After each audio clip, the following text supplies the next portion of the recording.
एक बार फिर से आप सभी भाई बहन का बहुत बहुत स्वागत है आपके अपने channel golden dreams coaching classes पे। आज हम आपको कक्षा 12वीं बही खाता प्रश्न बैंक उत्तर लेके आए हैं। तो अगर आप चैनल पे पहली बार आए हैं, चैनल को सब्सक्राइब जरूर कर लीजिएगा, ठीक है ना। क्वेश्चन पहला हमारा है, न्यायालय फर्म का विघटन किन दशाओं में कर सकती है।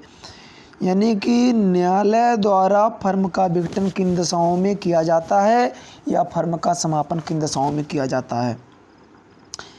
तो न्यायालय द्वारा समापन तो किसी साझेदार द्वारा वाद प्रस्तुत करने की दशा में न्यायालय निम्नलिखित परिस्थितियों में फर्म को भंग करने के आदेश दे सकती है। यानी अगर कोई भी साझेदार अगर न्यायालय में वाद प्रस्तुत करता है, आवेदन करता है, तो निम्न स्थितियों पे न्यायालय समापन कर सकती है।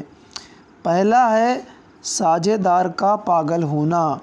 यदि कोई साझेदार पागल हो जाता है और ऐसे साझेदार का कोई हितैषी या कोई अन्य साझेदार न्यायालय को सूचित करता है तो न्यायालय फर्म के समापन का आदेश दे सकता है। यानी पहला क्या है, साझेदार का पागल होना।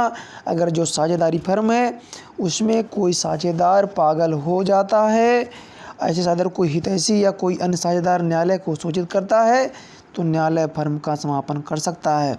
दूसरा है साझेदार का स्थायी रूप से अयोग्य होना।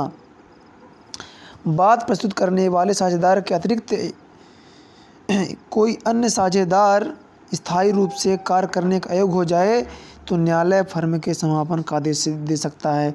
यानी अगर कोई अन्य साझेदार अयोग्य हो गया है, मानसिक रूप से पागल हो गया है ना, उसका दिमाग काम नहीं कर रहा है तो भी, या बहुत ज़्यादा बीमार रहता है तो भी वो न्यायालय समापन कर सकता है।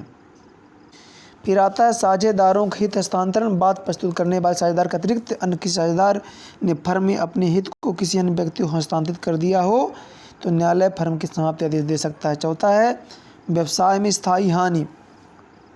यदि ऐसा अभ्यास हो जाए कि फर्म का व्यवसाय अंतर हानि में ही चलेगा तो न्यायालय फर्म के समापन का आदेश दे सकता है। यानी कोई व्यवसाय अगर लगातार हानि में चल रहा है, घाटे में चल रहा है तो समापन हो जाएगा। न्यायोचित आधार। यदि न्यायालय की दृष्टि से फर्म को भंग कर देना ही उचित और न्यायपूर्ण है तो न्यायालय फर्म के समापन का आदेश दे सकती है, ठीक है ना। फिर आपका आ जाता है पुनर्मूल्यांकन खाता व वसूली खाते में अंतर। बहुत ही महत्वपूर्ण प्रश्न है, इसे आपको जरूर रखना है, ठीक है ना। तो ये आपका रहा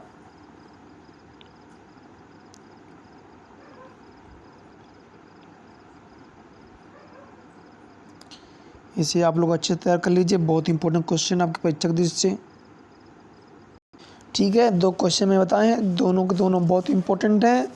कल मैं आपको इसका संपूर्ण हल कराने वाला हूं तो आप लोग परेशान होइएगा, ठीक है ना। चलिए तो मिलते हैं अगले वीडियो पे।